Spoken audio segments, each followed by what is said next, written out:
And welcome into the UMBC Ryan Odom Basketball Report. Gary Stein along with UMBC head coach Ryan Odom. And in a few minutes, we'll be joined by LJ Owens, one of the guards on UMBC's basketball team. And right now, the Retrievers enjoying a lot of success at 9-3 in the conference, but a big weekend matchup against Vermont looming.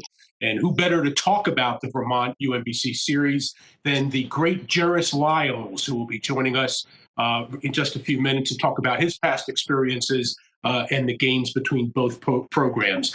But first off, to get us started, let's welcome in Coach Odom. Ryan, how are you today? Welcome in. Doing well. Yeah, it's an exciting day. I'm fired up about this. Good to see you.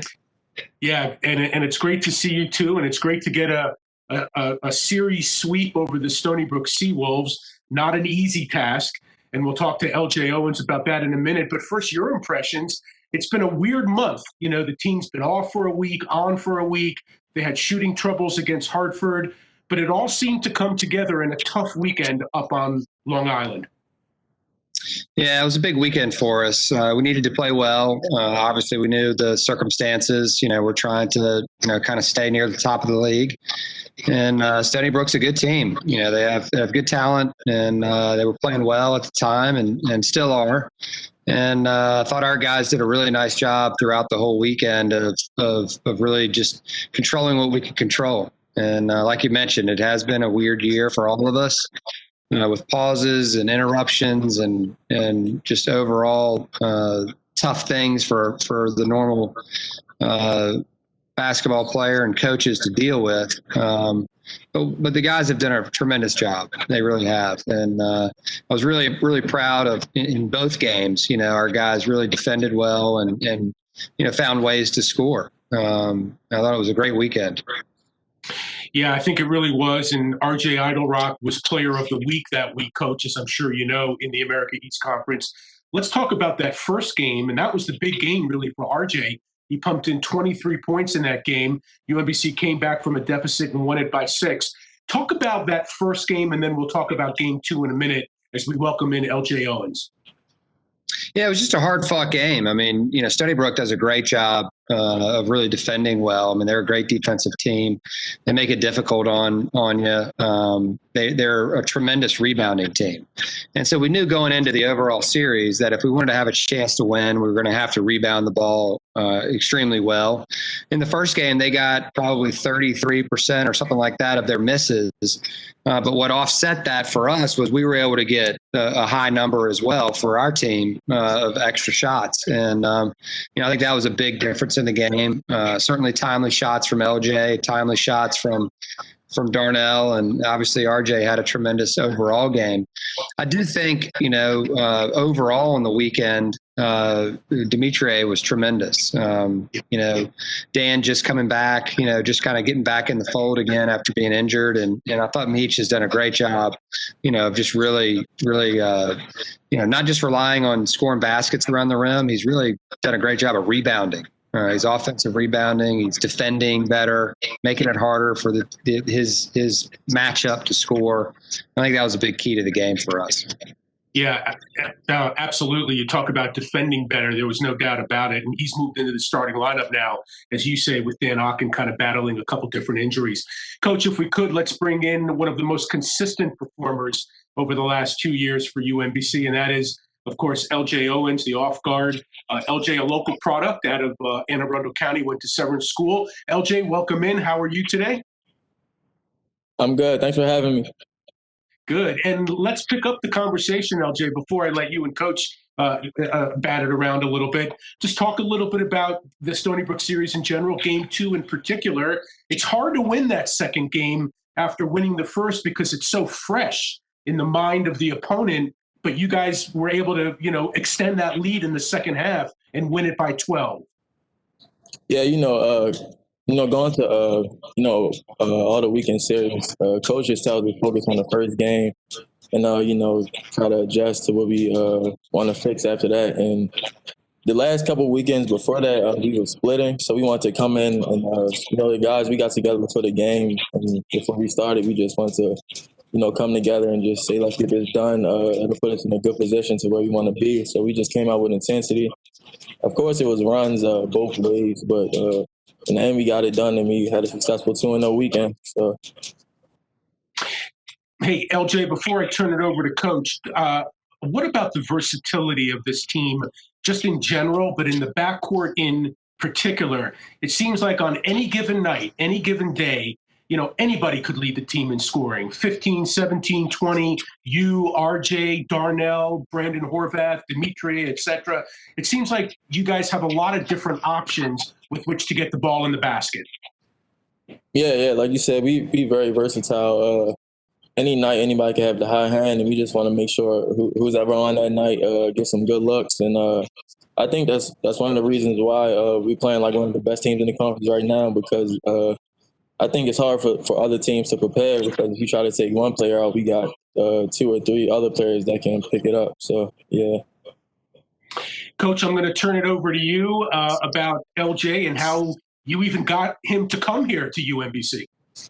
Yeah, no question. I want to go back to your senior year in high school, LJ. We were recruiting you down at Severn School. I know Bryce and I and the other coaches came down there quite a bit. You and your mom and your aunt came over and visited and checked things out, pretty early on in the fall. And then you ended up deciding to go to William and Mary out of high school. And then, as luck would have, you played for my college coach, which is kind of crazy. He beat me to get you down there, which I love him to death, obviously. But tell me, after that first year, obviously there was a coaching change there, and you ended up, coming back home, here to UMBC. How's it been for you over the last 2 years to be home? I know it's different this year because of the pandemic and all, but how's it been for you to be home near your family and all that? Honestly, it's been great. It's been, of course, before the pandemic, nearly every game I had at least like 6 family members at each game. So it's been good to, play in front of family again, just like back in high school, because obviously being down in Virginia and stuff, I didn't get to have family as much as many of the games as I wanted to, but it's been great. And as you know, everybody has treated me like family since I've been here, so it's honestly a perfect fit for me. Yeah, well, we certainly are fortunate to have you. We love coaching you every day. You are Mr. Steady every single day. I mean, LJ brings his hard hat. He works at his game, very similar to our next guy that we're getting ready to talk to, who's going to join us here in a second. Every day after practice, LJ's in here shooting. He's shooting before practice. He just really, it's the consummate work guy, and it's paying off for him this year. He made some huge shots for us, and obviously defensively, he's steady on that side of the ball too. Hey, LJ, we got about a minute left before this segment goes. Quick question.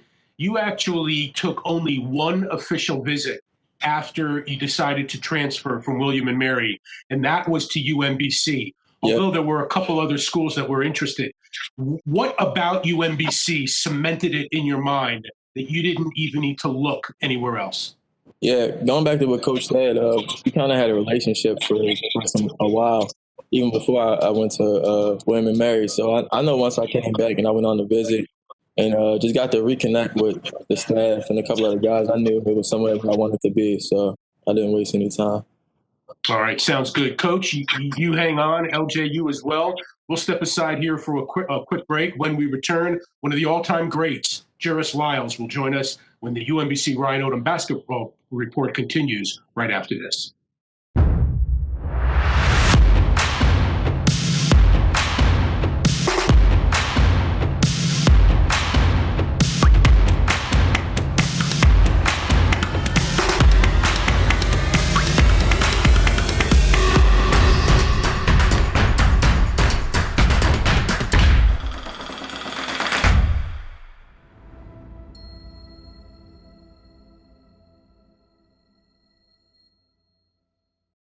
And welcome back to the UMBC Ryan Odom basketball report. Gary Stein along with head basketball coach Ryan Odom. The Retrievers, after the wins over Stony Brook last week, or 2 weeks ago actually, are 9-3 in the conference. But the interesting thing is so is Vermont. The Catamounts have won 7 games in a row. They're also 9-3. And as luck would have it, a big showdown this weekend, Thursday and Friday at UMBC. It'll be number 1 UMBC against number 2 Vermont. And who better to talk about Vermont Week than one of the all-time greats in UMBC history? He made what will always be known as the shot in UMBC lore, and that was the three-pointer at the buzzer, which beat Vermont in the 2018 America East Conference Championship. The Retrievers won it and then went on to beat the Virginia in the historic NCAA win. Jairus Lyles joining us. And Jairus, it's really a pleasure to have you, and welcome into the show. How are you? I'm going good. Thanks for having me. Glad to be here. And you're on, of course, with Coach Odom and LJ Owens, who now plays your position at UMBC, and we'll talk a little bit about that later. But just talk to us a little bit about you, what you're up to, and we'll get back to the Vermont thing and figure out how you did it that year. All right, no problem. Right now I'm just home. I got into a contract issue with overseas team, so I'm trying to work out with my agent, trying to work out that right now. But I'm just at home, spending time with my family, working out, of course, and just staying level-headed, with everything that's going on. Yeah. So and home is Maryland, so you're actually right in the neighborhood. So everything good with the family? Everybody healthy? Yeah, everybody's healthy. Everything's good. We're just trying to take it day by day and see what's going to happen next, because you never know. In today's world, with everything that's going on, it's always something new that's happening. So. Gotcha. So, hey, let me ask you, and maybe you can give some advice to LJ Owens, who now plays your position for the Retrievers. Talk to me about Vermont. They're obviously, and for years, have been the class of the league, et cetera. Ryan Odom's Retrievers have given them a good run the last couple of years. But what did you know about Vermont? What do you know about Vermont? What's it like to play that team in that school? Well, I knew we hadn't beat them until that year, my last year there. But they're always a good team. They're always going to be a good team. They got great players, great coaching staff. So they're always going to be a tough team to go up against. And I know, just when we were there, the same thing. We couldn't beat them. I transferred in, but we could never beat them. And then we finally got them that year, the most important game of the year. So they're always going to be tough to beat. But, two teams at the top of the conference, UMBC and Vermont, yet again. So I think it'll be a good showdown. And let me just throw it over to LJ before, Coach, you can kind of grill him. LJ, your experience with Vermont hasn't perhaps been as much as Jairus had, but what do you see when you look at film and you see this team? Oh, yeah, through the, I think, three games that I played in just last year, they're definitely a very good team, a tough team. And it's a game where both teams got to focus on the small details. The small details going to be what puts whoever wins on top, and hopefully that'll be us. So, yeah.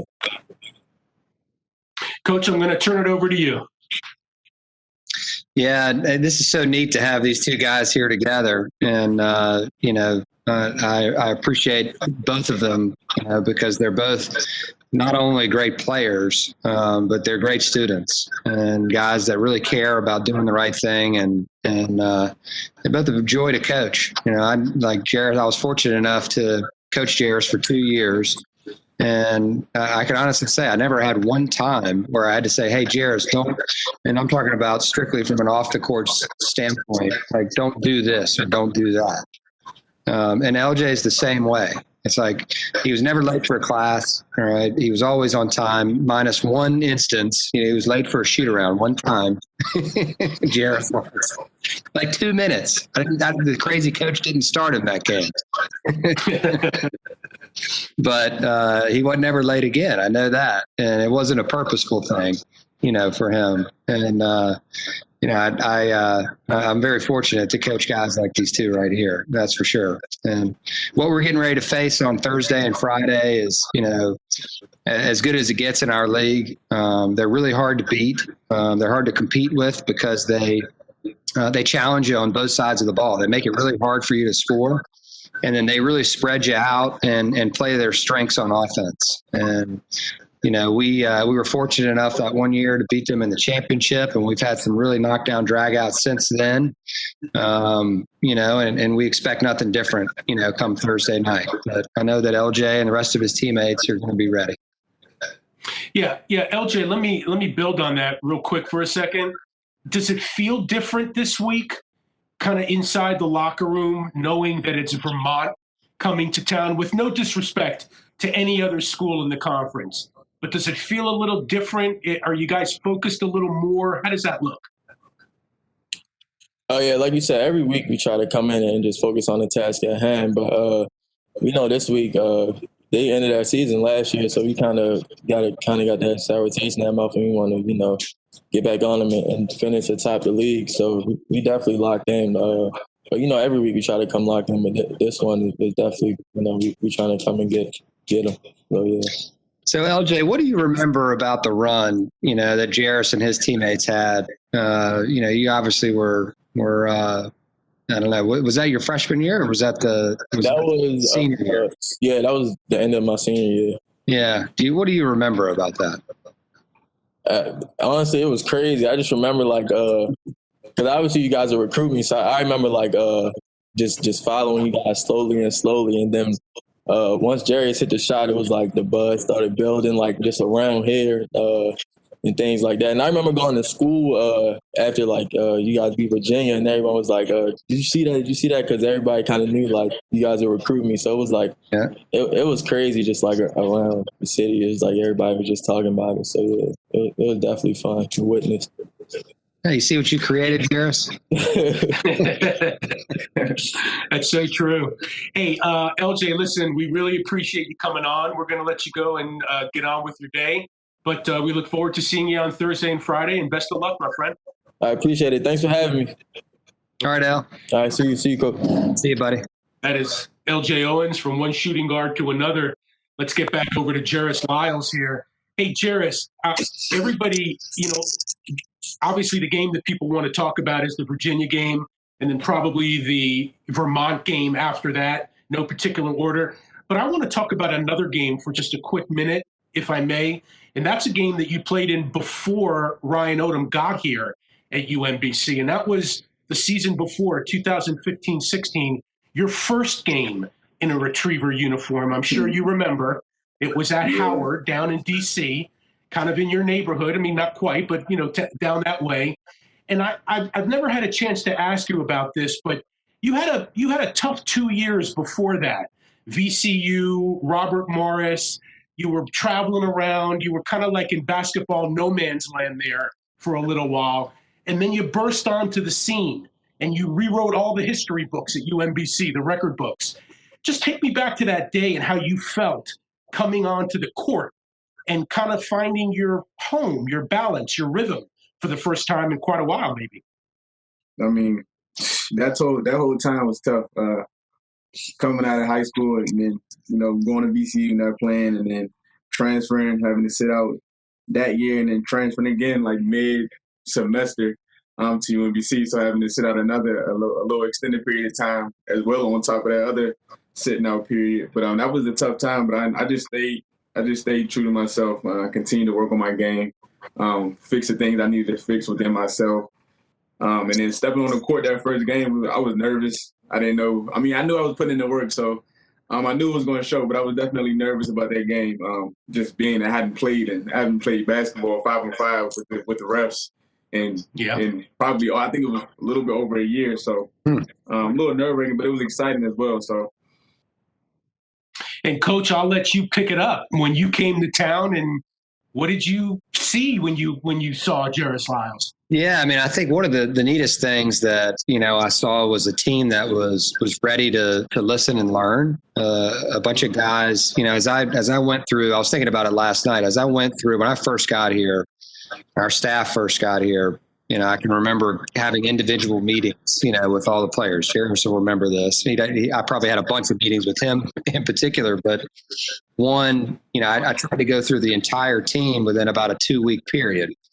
And one of the things that began to be a common theme as I was going through these meetings with each of the guys was that they all had basketball success in their careers, all right? Mm-hmm. It hadn't necessarily been at UMBC, right? But Jairus had won it at DeMatha. Joe Sherburne had won at Brewster Academy. I mean, you could keep going on down the line, all the different guys. Jordan Grant had success. KJ Morrow had success at, where he played. Rodney Elliott had success where he played. And so what I began to understand and come to grips with was, we had all won other places, coaches included. Well, now we got to do it together right here at UMBC. And I think that's what gave me the most hope, was that all these guys had been part of championship programs and understood what it was like to win a championship. And Jairus obviously was the lead guy for us, for the 2 years that I was fortunate enough to coach him. And to watch his growth over that time, from becoming, a guy that could really score the ball, to all of a sudden a guy that, not only could score it, but understood that he had other good guys around him and was willing and encouraged and excited about sharing and seeing other guys score too. And then he became, one of the best defenders in our league and rebounder. So I still miss him getting rebounds. That guy, he spoiled me. He would go rebound and dribble it up and score before the other team could get back on defense. Jairus was my comfy blanket. But I don't want to just over talk here, but Jairus, but talk a little bit about, what it was like playing on that team with the guys on your team and how goofy they were, and just talk a little bit about, the 2 years that you were able to spend, with your teammates. No, I mean, when you got there, we had tough use. Well, I was just getting there, but obviously, he had a tough go around before you got there, and then you got here and everything. You brought in KJ and some other players, but everything changed a little bit. Our mindset, our culture, our attitude. So that time was exciting. I mean, the first year we came short. We played New Hampshire in the playoffs. The first round we lose. We lose Will, which is a big part of our success that first year, and then next year we ended up, doing big things. But everybody on that team played a key role. Like not only me, KJ. If we don't have KJ, we don't have none of that success because he's the one put everybody in their spots. The best defender on the team. Given his height doesn't matter. Like he didn't care. Like best defender on the team, put everybody in their spots. He could also score. So. And, he's, I call him a point guard, but, he could pass with the best of them. So, Jordan, him coming off the bench, Joshua, everybody played a key role, Arkell, everybody. So, it was exciting 2 years. And, I'm glad I got to spend that time with those guys and then accomplish the success we had. So. Yeah, I'm glad you mentioned Jordan there because Jordan, in my opinion, was one of the biggest guys that sacrificed for our team, in a lot of ways. Like Jordan started for 2 years, and then all of a sudden we bring KJ in and then that kind of shuffles around and Jordan knew he was going to be in there at the end of the game. He knew he was a vital part of our team and, he was willing to sacrifice for the team and for the betterment of the team. And those two became, just like you, best friends, right? You guys that was a tough threesome right there, you guys, without a doubt. No, for sure. Yeah. Hey, Jairus, there was some question if you were even going to come back to UMBC for that championship year. Can you and Coach kind of run us through that a little bit and what happened? In my head, I always knew I was coming back. I didn't even really entertain other schools. I mean, I knew we were capable of. The team we had, some pieces we had coming in. So I knew, if we stuck to what we were doing that past year and then just got better and then more focused, that we would be able to compete for a championship. And that's ultimately what we ended up doing. So I knew I was coming back the whole time. It was never really me and Coach Odom had a few discussions about it, but it was never really like, oh, I don't know if I'm going to come back, this and that. Maybe the year before or whatever, but like once we ended that year and then like going into that summer, I was like, I'm not going anywhere. So he just made me wait a little bit longer than I wanted to wait before he officially told me.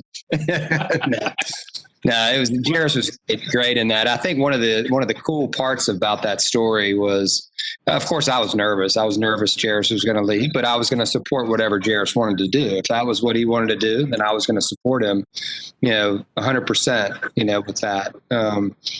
And, I think one of the cool things about that story was that, Jairus developed a stronger relationship with our president, and still maintains that, with Dr. Rabowski. And that's their relationship. And talk a little bit about that, Jay. I remember when I first went into his office and, got to sit down with him for an extended period of time, just getting to pick his brain and, find out who he was as a person, not as just the president of the school, but just as who he was as a person. So very inspiring. Somebody who I still talk to today. Haven't spoke to him a few months, but I can send him a text tomorrow and then he'll respond right away, and then we'll just it'll be like we saw each other yesterday. So we have a strong relationship. He's helped me a lot, after graduation and everything. So I'm very appreciative of that relationship we had. Well, Jairus, you've certainly given a lot to UMBC, and it's been a pleasure knowing you and watching you over these last few years, and we hope you can get back on the court sometime soon. Appreciate that. Yeah, we got to get this boy back here and retire his jersey, get him in that Hall of Fame, whatever we got to do, whenever it's time, it's happening. So it's a done deal. Just let me know. All right, Jairus. Yep, Jairus, thank you so much. Best of luck. Coach, you stay right there. We're going to take a timeout. Come back and talk a little Vermont UMBC when we return right after this.